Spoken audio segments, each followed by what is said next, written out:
Famille Allô, la Michaud. famille Michaud. Ça fait longtemps qu'on ne s'est pas vu.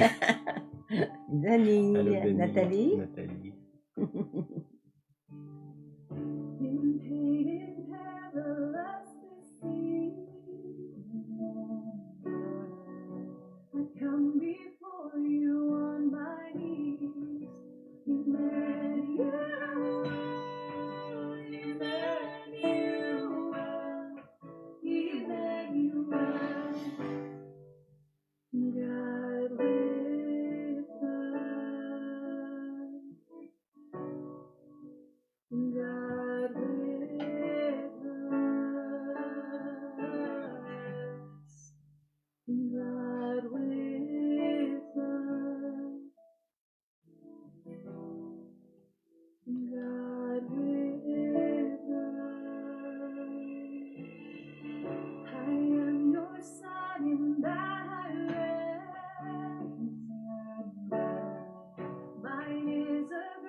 Marcel. Allô, Marcel. Bonsoir, Marcel.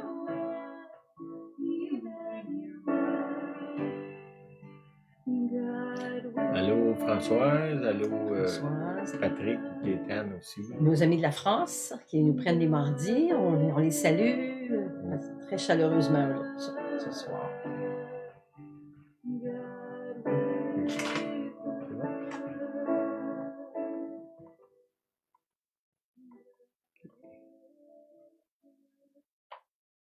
Bon, ben bonsoir. Bonsoir tout le monde. Ouais, je veux, avant de commencer mon message, je veux adresser quelque chose. Là. Il y a une petite, j'ai envie de dire une guéguerre, là. C'est un bon mot. Petite guéguerre. Contre le fait de participer à Noël, aux fêtes de Noël, tout ça. Là. Puis, ouais, si Jésus est-tu vraiment né le 25 décembre, puis bon, tout ce qui va autour de ça. Là. Peut-être d'approcher ça d'une façon différente, là.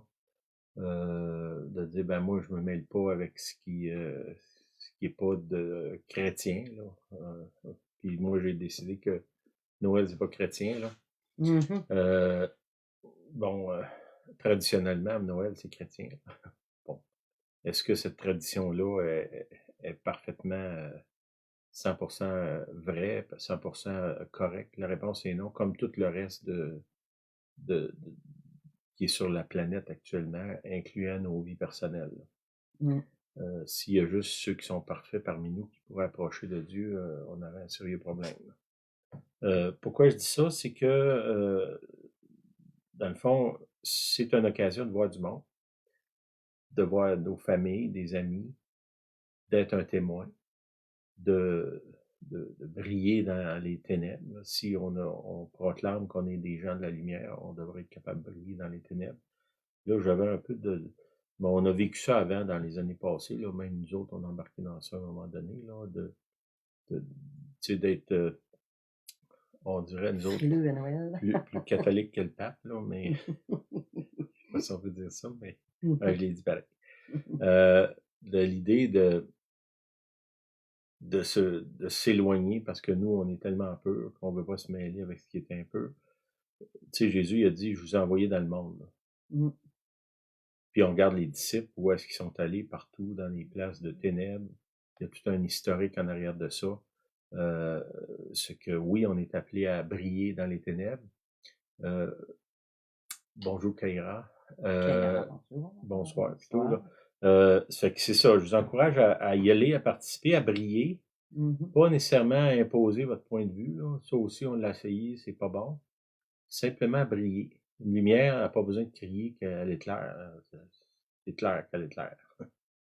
C'est qu'on donnait un petit témoignage par rapport à ça. Là, Julienne a parlé avec quelqu'un dernièrement, là, puis elle va peut-être mettre une histoire en arrière de ce que je vous dis. Là. OK.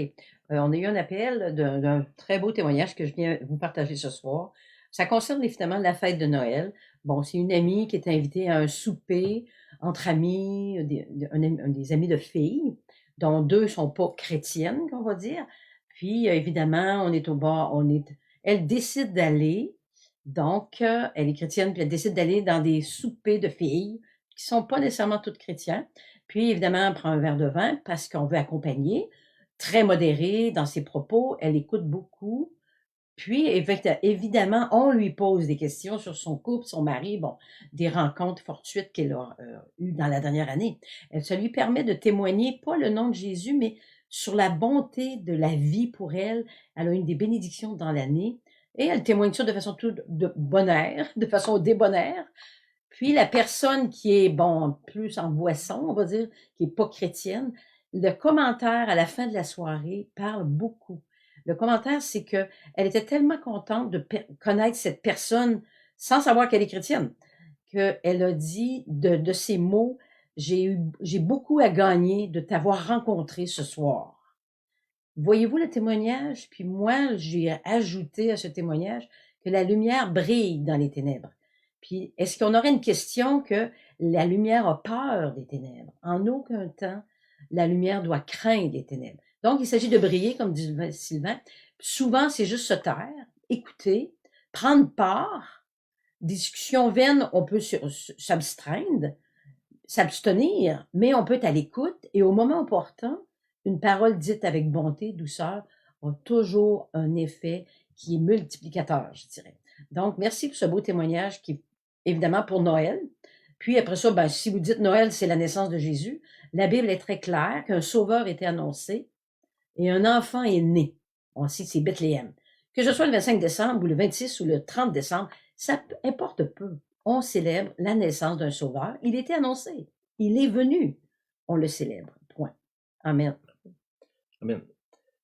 Oui, puis bon, on sait qu'il y a eu beaucoup de divisions dans les familles, là, en particulier à cause du COVID, là, et tout ça, des familles, des églises, des amis. Et oui. Ben, c'est peut-être un temps d'aller tendre la main vers l'autre, là. Pas nécessairement y lancer nos arguments, là, mais juste tendre la main, être à l'écoute, être ouvert, puis respecter les opinions des autres, même si on n'est absolument pas d'accord.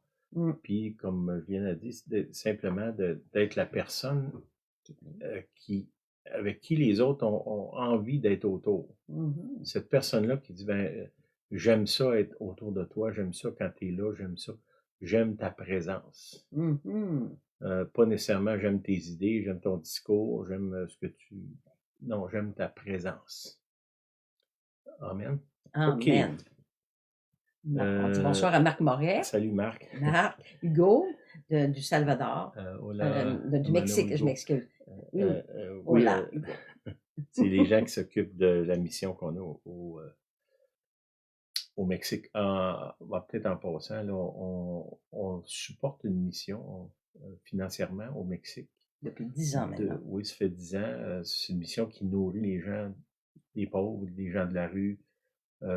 Puis si ça vous intéresse, on a un groupe dans Messenger qui, dans le fond, à chaque mois, il y a des photos qui sont envoyées de ce qui se passe là-bas. Moi, à chaque mois, j'envoie un support financier. Si ça vous intéresse de savoir plus, peut-être m'écrire sur Messenger.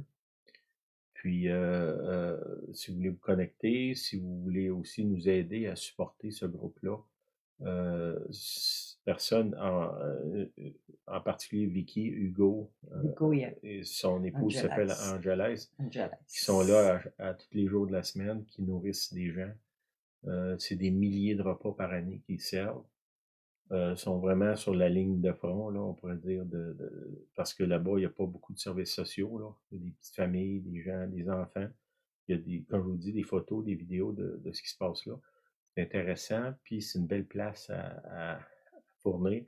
Il y a 0 frais d'administration. Tout l'argent qui est donné, on va directement là-bas. Dans le fond, on donne des salaires aux employés, aux gens qui travaillent. C'est pas vraiment des employés parce qu'ils n'ont pas un vrai salaire, là, mais puis ça nous permettrait, si d'autres s'ajouteraient, j'aimerais ça qu'en 2023, je puisse augmenter un peu ce que je leur donne. Mais là, actuellement, je peux pas faire ça. Si ça vous parle, ça vous intéresse, vous voulez voir, je pourrais vous ajouter sur ce groupe-là. À tous les mois, il y a un peu un suivi, là. OK. Je pourrais peut-être ajouter quelque chose sur le Mexique. Dès les premiers temps, on a visité ces gens-là. Notre but, c'était de supporter une œuvre auprès des gens de la rue. Puis, dès les premiers montants qu'on a envoyés, finalement, par l'aide financière, il y a une famille de très pauvres qui ont sorti de la pauvreté, qui ont été énormément touchés et eux ont pris en main le fait de nourrir les pauvres, les très pauvres de la rue, parce qu'il y a énormément de pauvreté. Donc, on a sorti une famille de la pauvreté mexicaine qui, eux, se tournent pour aider d'autres. Donc, ça, c'est le mouvement de Dieu qui se continue. Je vous encourage à peut-être aller à visionner les photos, même s'investir en donnant un petit montant par mois, mais tout l'argent est investi. La famille est extrêmement reconnaissante. Ils font une aide extraordinaire. Amen. Amen. OK, on est rendu dans la leçon 7, partie 2.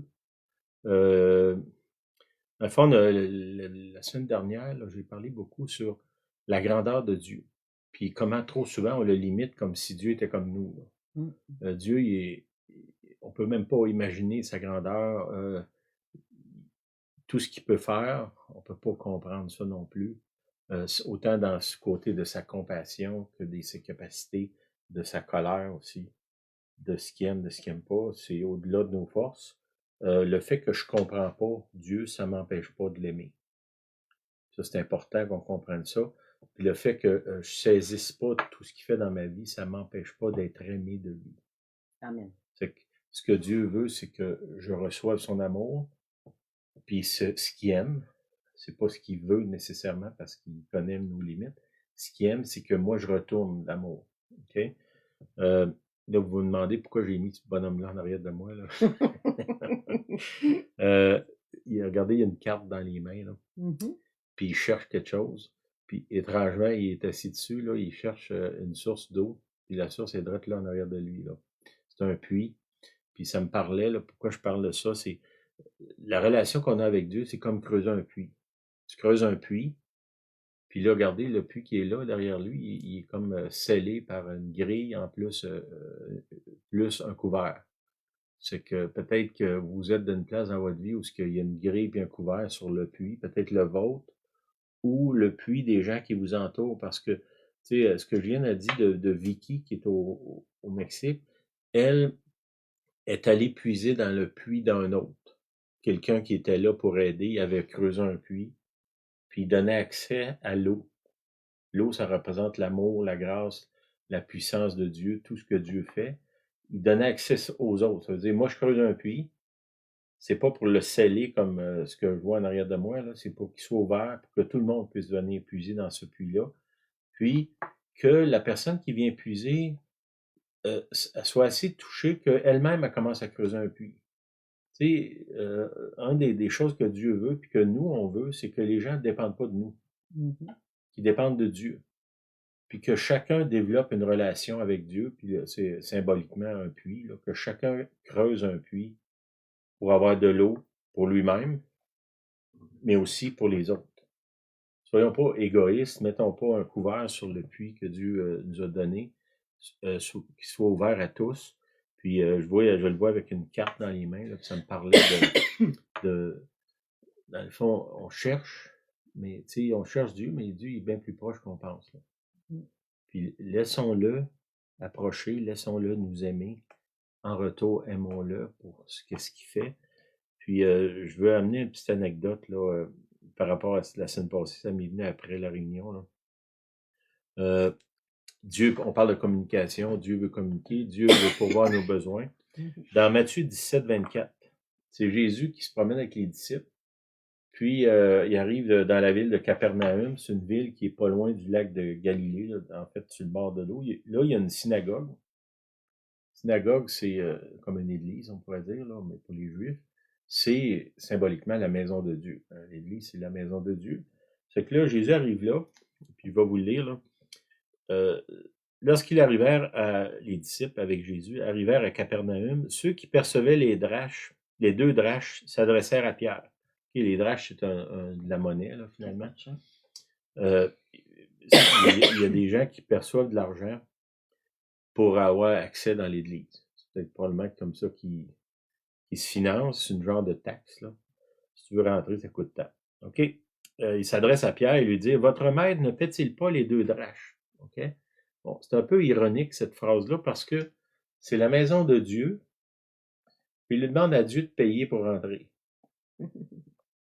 on voit que, dans le fond, il y a un peu comme mon bonhomme en arrière, il est assis sur le puits, puis le puits est fermé, puis il voit pas ce qui se passe là.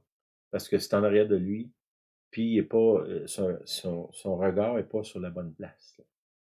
Puis, dans le fond, là, ces gens-là demandent à Jésus de payer une taxe pour entrer dans sa propre maison, là, parce que Jésus, c'est Dieu. OK? Mhm.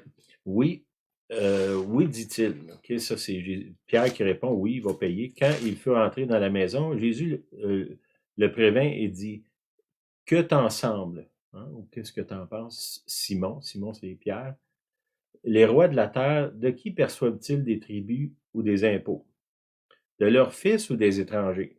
Vous comprenez, quelqu'un qui est roi, il ne taxe pas ses enfants, là. Il taxe les enfants des autres. Hmm.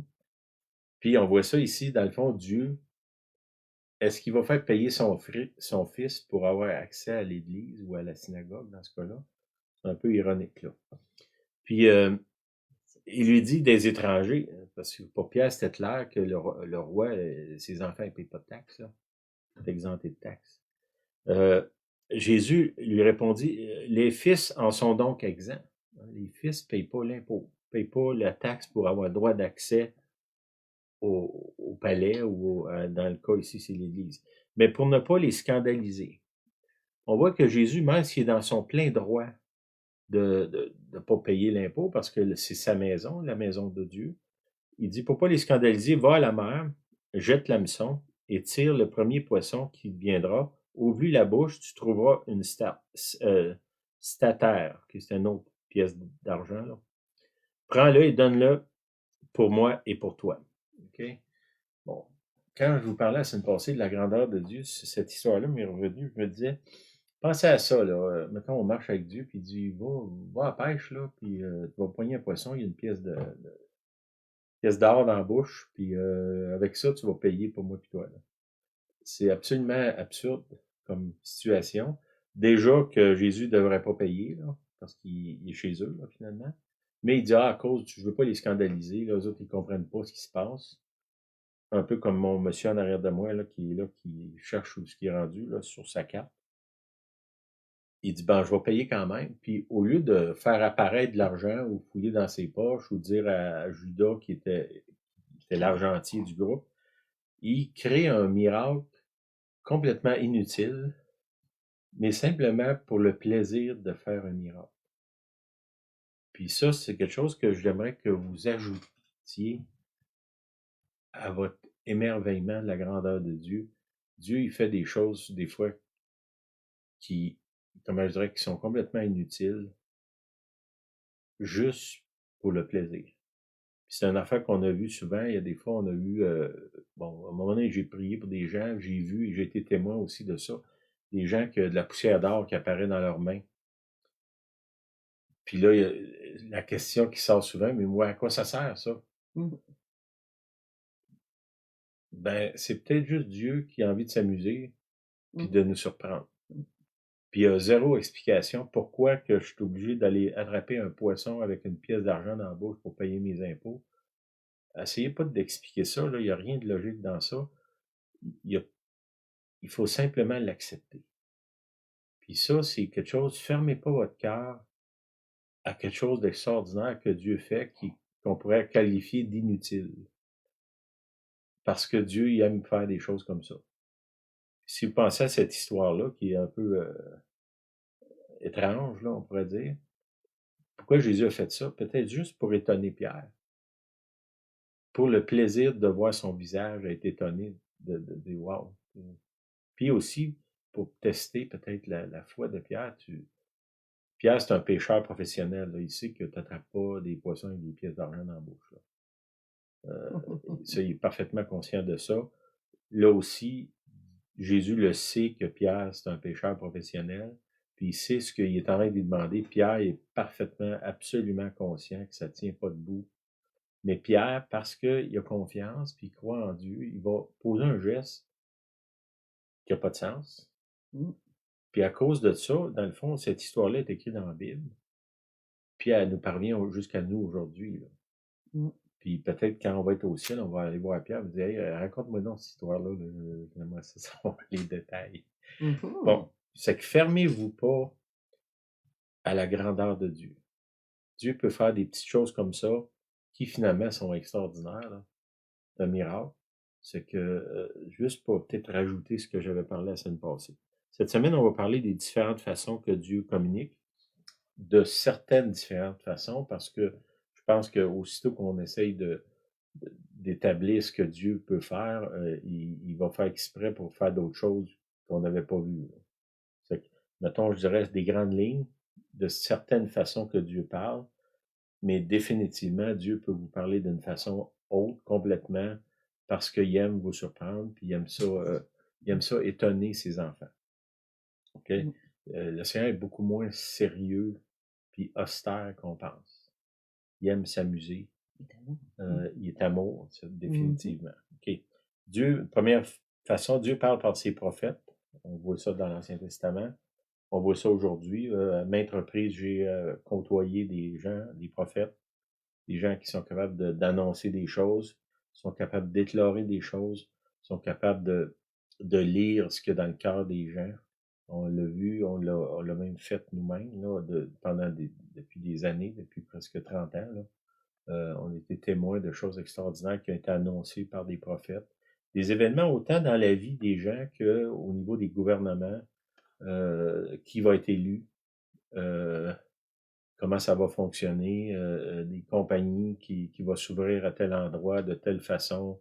Une autre fois, j'ai vu un centre d'achat, il y avait un terrain vague. Ah, il y a un centre d'achat qui va se construire ici.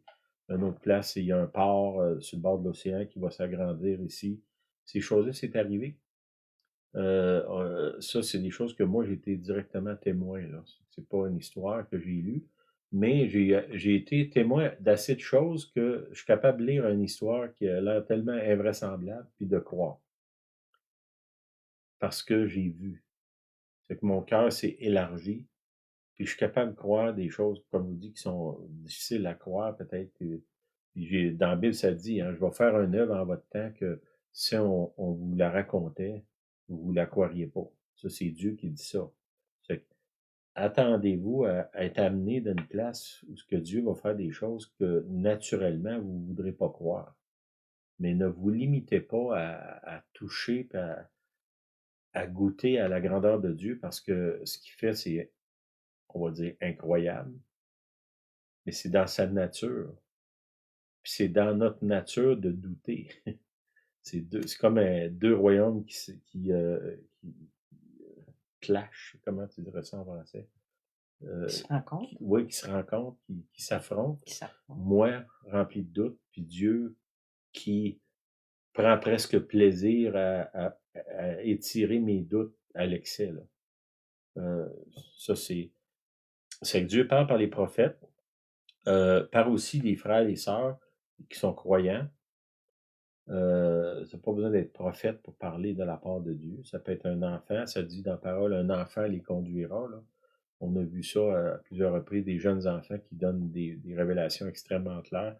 Une histoire qui m'est arrivée à un moment donné, j'étais dans une église à Granby. Puis normalement, je voyage avec une équipe. Là. Puis là, je n'avais pas d'équipe. C'est que j'étais un peu en dehors de mes moyens. Puis l'église était mal construite. Là. La salle de bain était en avant sur le côté. Là. Fait que pour aller à la salle de bain, il fallait que tu passes devant tout le monde, devant le prédicateur pour aller là.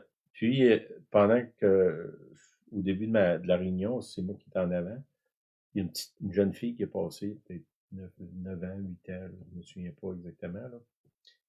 Puis, elle était là aux toilettes. Quand elle est ressortie, j'ai dit, ah, viens ici, tu vas être mon équipe. Puis, elle a monté sur l'estrade, puis à partir de là, elle s'est mise à prophétiser là, des affaires extrêmement précis sur la vie des gens qui avaient dans la salle. Ça, c'est un enfant qui n'avait pas eu un cours extensif sur la prophétie. Là. Simplement, par la foi, elle est montée sur l'estrade. Peut-être probablement qu'elle puisait dans mon puits à moi à ce moment-là. Mais ça lui a peut-être donné la foi pour se construire un puits elle-même. Là. Parce que dans la prophétie, il y a un puits qui est là. Quand on s'approche des gens prophétiques, il y a comme une transmission qui est là, il y a une présence qui est autour d'eux, que si on voit ça dans l'Ancien Testament avec Saül, il approche de Samuel puis se met à prophétiser. Et ça, vous allez le voir, si vous cherchez les dons spirituels, il y a des gens qui vont venir autour de vous puis vont se mettre à manifester ces dons-là, même s'ils ne savent même pas c'est quoi. Là. Puis on l'a vu même nous dans nos réunions, même par des gens qui n'étaient même pas croyants. On va dire des gens qui n'avaient pas donné leur vie au Seigneur. Puis là, ben, on pourrait rentrer dans un débat là-dessus, mais je l'ai vu, ça me suffit. J'ai pas besoin de l'expliquer comme le poisson avec la pièce. Là. Je cherche pas d'explication, je le crois. Je crois parce que j'ai vu un jeune homme qui est rentré de la rue dans notre église puis s'est mis à prophétiser. C'était pas chrétien, rien. J'ai vu les prophéties, j'ai vu les fruits, puis je savais que la présence de Dieu était là. Je n'essaie pas d'expliquer ces choses-là. C'est un peu prétentieux de notre part d'essayer d'expliquer ce que Dieu fait. Pensez à ça un peu. C'est comme si moi, je m'en vais dans le laboratoire de Albert Einstein, là, puis j'essaye d'y expliquer comment ça fonctionne, la relativité. Là. Bon, là, quand je suis Dieu puis Albert Einstein, il y a tout un monde entre les deux, là, mais même avec Albert Einstein, je ne serais pas capable de faire ça. Puis là, je prétends le faire avec Dieu. Tu sais, les gens autour de nous qui expliquent Dieu, là, ça sonne toujours bizarre un peu dans ma tête. Là. Je vais rester au mot bizarre. Là. Mais dans 1 Corinthiens 12:8, à l'un est donné par l'Esprit une parole de sagesse, à un autre une parole de connaissance, selon le même Esprit. On voit que le Saint-Esprit est là dans nous, puis au travers de lui, on peut donner des paroles. On va parler, une parole de sagesse, c'est quoi? C'est comment résoudre une énigme, comment résoudre un problème, comment résoudre un conflit. La sagesse est là. Une parole de connaissance, c'est Dieu révèle qu'est-ce qui se passe. J'ai un de mes amis qui, j'ai envie de dire, un redneck américain, là, vraiment un ancien motard. Puis, à un moment donné, il va visiter, il était assistant pasteur, il va visiter une dame à l'hôpital. Puis la dame est vraiment en mauvaise posture. Puis les infirmières puis les médecins, ils ne savent pas ce qu'elle a. Puis ils cherchent, la dame est en train de mourir. Puis là, lui, le Saint-Esprit, il dit, cette dame-là est allergique à tel médicament, là, tu sais, les médicaments, des grands mots compliqués, là. Il dit le nom qu'il entend dans son cœur à l'infirmière. Il dit, ça se peut-tu qu'elle est allergique à tel produit, un produit chimique qu'il y a dans les médicaments? Lui, il ne sait pas de quoi il parle, là, mais il a entendu le mot, le nom spécifique de l'ingrédient qu'il y a dans les médicaments, puis que cette dame-là est allergique à ça. Puis là, l'infirmière, immédiatement, elle comprend c'est quoi, elle allume, puis elle voit les symptômes, puis elle dit, ben oui, c'est ça. Puis finalement, ils ont sauvé la dame. Bon, ça, c'est une parole de connaissance. Cet homme-là, il ne pouvait pas savoir, il ne savait pas de quoi il parlait, là, il n'est pas médecin, il n'est pas infirmier, il est loin de là, là. Mais Dieu a donné spécifiquement le nom du produit, puis ça a sauvé cette dame-là. Comment ça fonctionne, je ne sais pas. On n'a pas besoin de savoir que ça fonctionne, il faut juste être ouvert, avoir la foi de le dire, parce que ça prend quand même de la foi pour dire, ben, peux-tu être allergique à tel produit? À une infirmière qui aurait pu dire, ben, de quoi tu te mêles, toi, là? Puis en plus, le monsieur n'a pas l'apparence trop d'un médecin, là. C'est un de mes amis en passant, là. OK. C'est que la parole de connaissance, c'est ça. Parole de sagesse, ça peut être va à telle place ou règle, voici comment tu vas résoudre ton affaire. Ça peut être autant au niveau de l'industrie, au niveau de la recherche. Il y a toutes sortes de façons, là, des problèmes personnels. C'est que ça, c'est une parole de sagesse, OK? Des fois, ben, on ne fait pas la différence entre une parole de sagesse et une parole de connaissance. C'est pas vraiment important de couper ça au couteau, de dire, ben, c'est une parole de sagesse, une parole de connaissance. Non, s'il y a le résultat, ça me suffit. Tu sais, j'ai pas besoin de savoir la composition chimique de l'oxygène pour respirer. Respirer, ça me suffit. Les choses de Dieu, c'est pareil. Restons simples, puis recevons ces choses-là avec un cœur simple, puis simplement se réjouir. Tu sais, c'est extraordinaire. Dieu, tu es capable de dire à quelqu'un qui n'est pas dans le domaine de la médecine le nom d'un médicament très spécifique. C'est merveilleux, Seigneur. Ben, donne-moi d'être utilisé de cette même façon-là. Amen. OK. Dieu parle par la Bible. Si vous êtes un lecteur de la Bible, vous allez, à un moment donné ou l'autre, où ça vous est déjà arrivé, en lisant soudainement, c'est comme si il y a une partie de l'Écriture qui s'éclaire.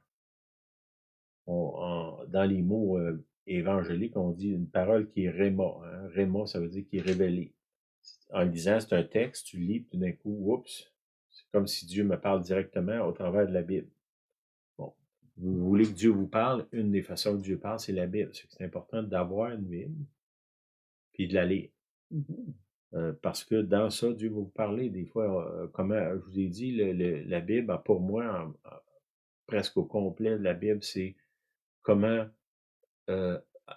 avoir des relations avec Dieu puis avec les humains.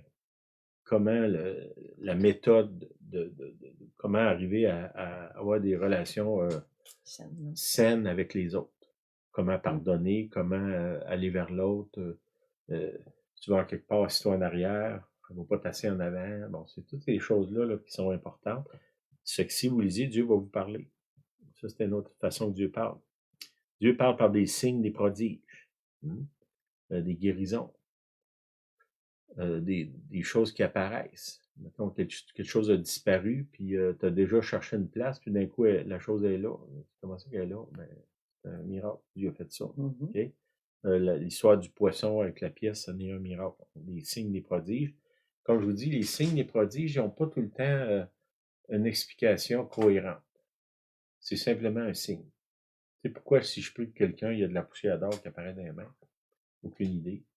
C'est pas important pour moi de savoir ça. Là.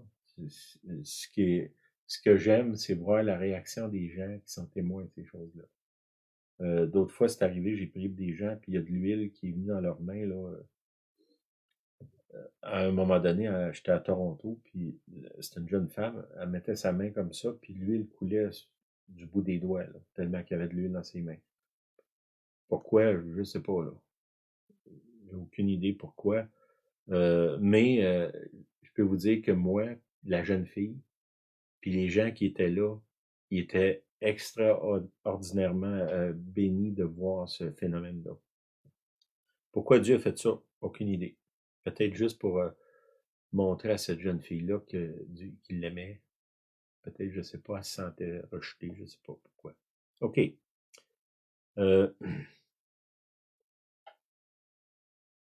La provision de Dieu, tu sais, je sais pas, je demande à Dieu quelque chose, puis ça apparaît. Ça apparaît ou ça vient d'une façon, mettons, bon, une histoire, je vous l'ai déjà racontée, là, peut-être qu'il y en a qui ne l'ont pas entendue. À un moment donné, nous, on vit à la campagne, on a une pompe parce qu'on a un puits. La pompe a brisé, puis on n'avait pas d'argent pour en acheter une. J'ai quelqu'un des États-Unis qui est arrivé ici. Donc, il fait 10 heures de route pour venir me voir. Puis en arrivant, il y a une pompe. Puis il me dit, ben, j'avais ça chez nous, je te l'ai amené. Bon, je sais pas si vous êtes comme moi, mais moi, d'habitude, quand je vais en visite chez quelqu'un, je n'amène pas une pompe. Là. Ben, c'est quoi ça? C'est des signes, des prodiges. Comment ça que lui, il avait une pompe? Comment ça qu'il a pensé de me l'amener au moment où moi, j'en avais besoin? Ça, c'est Dieu. Puis on a eu plein d'autres choses comme ça. Des gens qui, à un moment donné, on avait besoin de quelque chose ici, puis il y a 2 hommes qui ont arrivé ici, puis nous, on vit en pleine campagne dans un rang. Là. Mon premier voisin, genre un demi-kilomètre. 2 personnes arrivées ici, puis on avait besoin c'était des travaux, creuser un trou là, pour réparer quelque chose. Puis ils ont creusé le trou, puis quand ils ont eu fini, ils sont partis. En plus, c'est des gens qui venaient de la France. Qu'est-ce qu'ils faisaient ici à ce moment-là où j'avais besoin, où on avait besoin? Aucune idée. Est-ce que c'est des anges? Peut-être, je ne sais pas. Mais c'est quand même étrange. Des rencontres. On va quelque part. À un moment donné, justement, on était au Mexique. Puis j'avais besoin de voir une personne. Mais tu sais, on est d'une ville qui a genre 200 000 personnes. J'ai pas l'adresse, j'ai pas de téléphone, je connais pas la ville. Je demande au Seigneur, Seigneur, il faut que je rencontre cette personne-là. J'étais avec un frère Jaime de Québec. On a prié, on dit, Seigneur, il faut qu'on voit telle personne. On s'en va sur la rue, on tourne un coin, puis il est là en avant de nous. Bon. Tu sais, vous pouvez dire, ah, c'est le hasard. Non, on avait demandé. Le Seigneur l'a emmené directement devant nous, à une place qu'on ne savait même pas où est-ce qu'on était là. D'autres choses, si vous lisez l'histoire des inventeurs, il y a beaucoup, beaucoup de gens qui ont inventé des choses, qui disent qu'ils ont reçu des visions, des révélations, des rêves, des songes, qui les a donné la clé pour ces inventions-là. C'est quoi, Beethoven qui disait qu'il entendait de la musique même quand il était sourd, Mm. puis il écrivait. Il écrivait ce qu'il entendait. Ça venait d'où, ce qu'il entendait? J'ai une bonne idée que ça venait du ciel. Là. OK. Dieu parle par la nature qui nous entoure. Dans Romains 1, 19 et 20, ça dit « Car ce qu'on peut connaître de Dieu est manifeste pour eux, Dieu leur ayant fait connaître. » Il parle ici des gens qui n'ont pas connu la Bible, qui ne connaissent pas, dans le fond, Dieu comme nous on le connaît au travers de la Bible, au travers de la religion. En effet, la perfection invisible de Dieu, sa puissance éternelle et sa divinité se voient comme à l'œil depuis la création du monde quand il les considère dans ses ouvrages. Ils sont donc inexcusables. Là, il dit, dans le fond, il dit, si tu examines le monde, la nature, les animaux, les plantes, tous les cycles de la vie qu'il y a dans le monde, tu peux pas faire autrement qu'arriver à la conclusion que Dieu existe. De ne pas croire ça, c'est de croire, une histoire que j'avais entendue, il disait qu'il y a eu une explosion dans une imprimerie, puis le résultat de cette explosion-là, c'est un dictionnaire. Hein?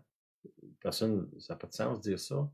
Ben, dans le fond, le monde, toute la mécanique de la Terre, la rotation, la Lune, toutes ces choses-là, c'est parfaitement, parfaitement orchestré pour que la vie puisse être sur la Terre. C'est que simplement en regardant ce qui se passe autour de nous, on va voir le Créateur. On ne peut pas arriver à une autre conclusion que ça. C'est que Dieu nous parle par ça. Il parle à des gens qui peut-être nous écouteront pas, mais il va leur parler au travers de la création. Puis nous-mêmes, aller dehors, là, c'était beau cette semaine, on a sorti là, avec la neige et tout. Soyez émerveillés de ce que Dieu fait. Prenez le temps de regarder les moindres choses, les feuilles des arbres, les épines, les sapins, c'est incroyable ce que Dieu fait. C'est extraordinaire. OK. Dieu parle par des visions, des songes. On voit ça dans la Bible, mais on voit ça aussi par plusieurs reprises. Des gens que j'ai rencontrés, que eux m'avaient vu dans un rêve avant de me voir.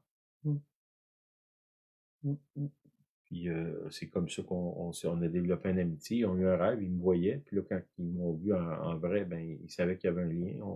Comme ça, on est devenus amis. Là. Ça a aussi des rêves, des fois, c'est des directions.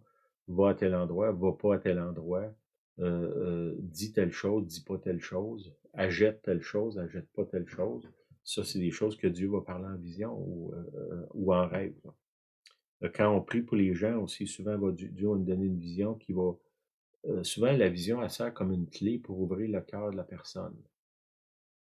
Ça, c'est quelque chose que j'ai vu souvent là, en priant pour des gens. Soudainement, il y a une image qui apparaît, puis on va dire à la personne, je vois telle image, est-ce que ça dit quelque chose? La personne va dire oui, oui, exactement. C'est ça que ça rapporte à ce que je priais. Là. Ça, c'est dans Job 33. Dieu parle cependant, tantôt d'une manière, 33, 14 à 18, tantôt d'une autre, et l'on n'y prend point garde. OK? Ça, faites pas comme mon monsieur en arrière là, qui regarde pas dans le fond, dans le puits, il regarde ça. Levez votre tête puis tournez-vous. On n'y prend point garde. Il parle par des songes, des visions nocturnes, quand les hommes sont livrés à un profond sommeil, quand ils sont endormis sur leur couche, alors il leur donne des avertissements. Il met un sceau à ses instructions. Des fois, c'est une confirmation. Mais tu sais, Dieu m'a demandé je sais pas, de faire telle chose. Puis là, je me demande, Seigneur, c'est que tu vraiment toi qui m'as demandé ça. Là, j'arrive dans un rêve, puis là, ça confirme. Souvent, c'est ça. Afin de détourner l'homme du mal et de le préserver de l'orgueil, afin de garantir son âme de la fausse et sa vie des coups du glaive. Et regardez, là, si on cherche à entendre Dieu, regardez ce que c'est. Nous détourner du mal, nous préserver de l'orgueil, garantir notre âme de la fausse.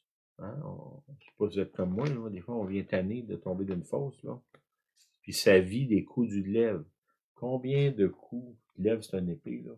Combien de coups d'épée inutiles on a eu dans notre vie parce qu'on n'était pas à l'écoute de Dieu?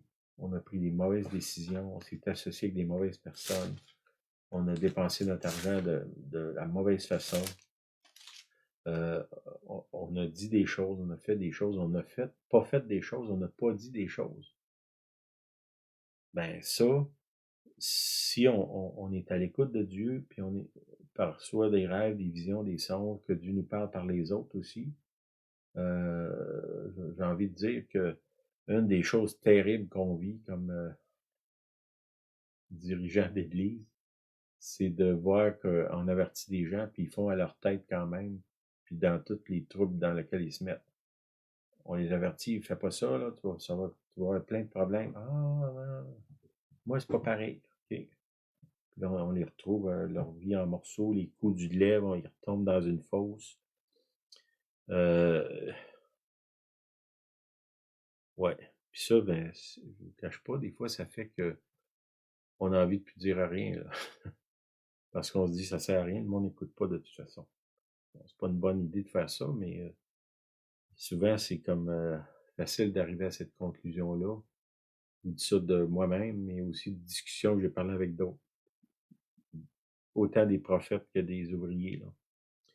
OK, dans Hébreux 1, 13, 14, Dieu parle par les anges. Auquel les anges a-t-il jamais dit, assieds-toi à ma droite jusqu'à ce que je fasse de tes ennemis ton marchepied? Là, il parle de Jésus ici.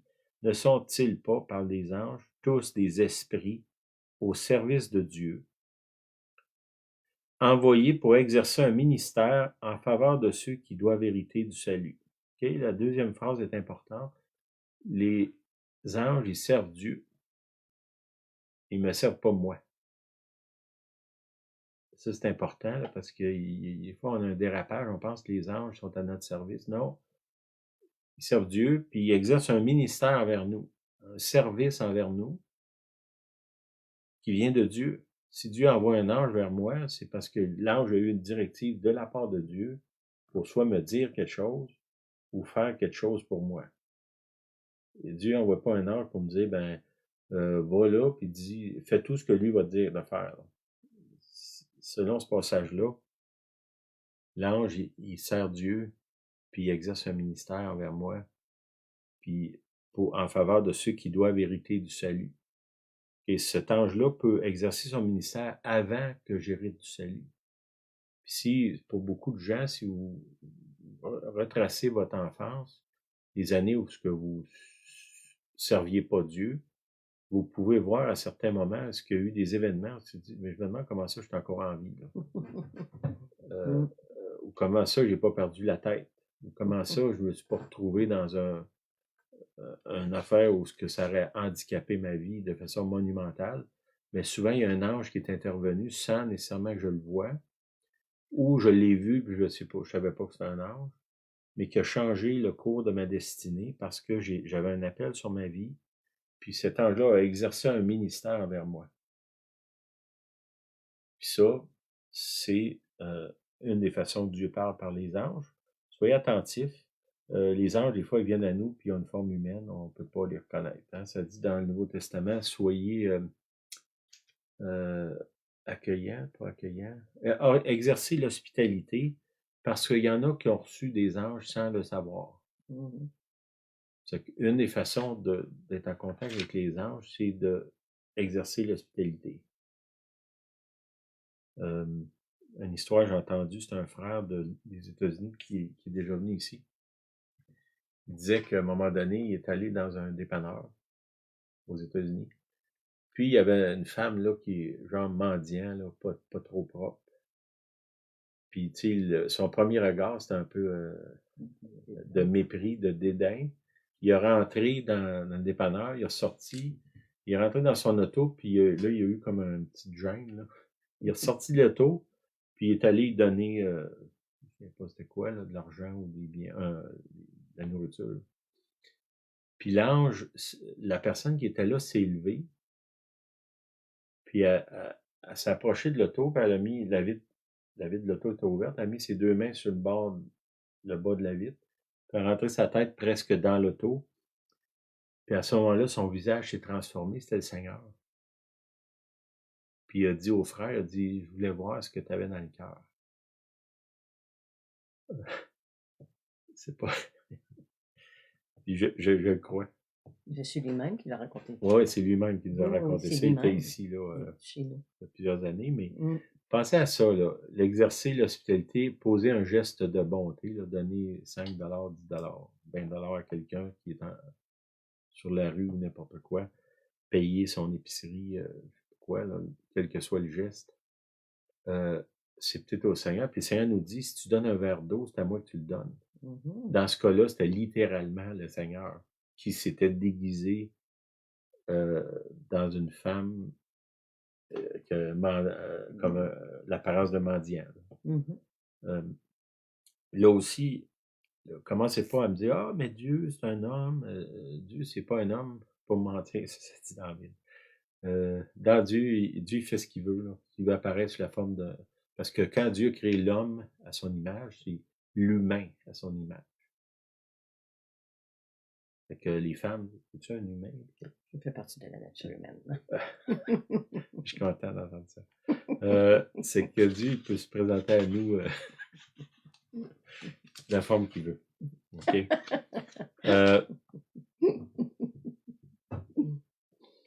OK.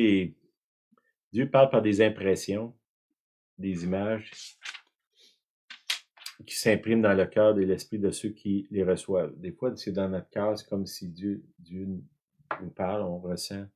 Puis ça, c'est dans Luc 24, 32. C'est les disciples d'Emmaüs. Jésus vient vers eux, mais ils ne le reconnaissent pas. Mm.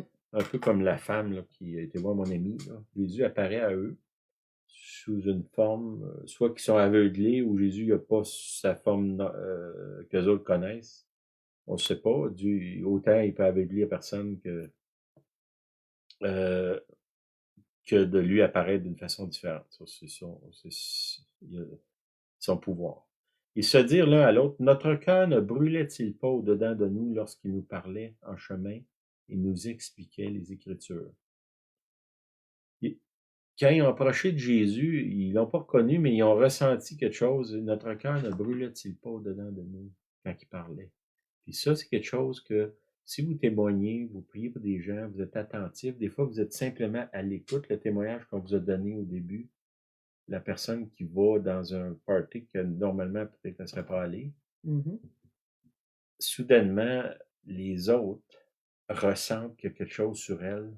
Présence. Il y a une présence qui est pas normale, qui dépasse l'humain. C'est la présence de Dieu. Puis, j'ai envie de dire, dans cette explication-là, la personne qui est là aurait pu dire ça, mon cœur brûlait en dedans de moi pendant que tu m'écoutais, parce que l'autre, à ce moment-là, elle écoutait plus que parler. Là. Mais c'est un peu la même chose. Ressent le Seigneur au travers des émotions. Mais aussi, quand on prie pour les gens, on peut ressentir le Seigneur, par le Seigneur, ce que la personne vit à l'intérieur d'elle.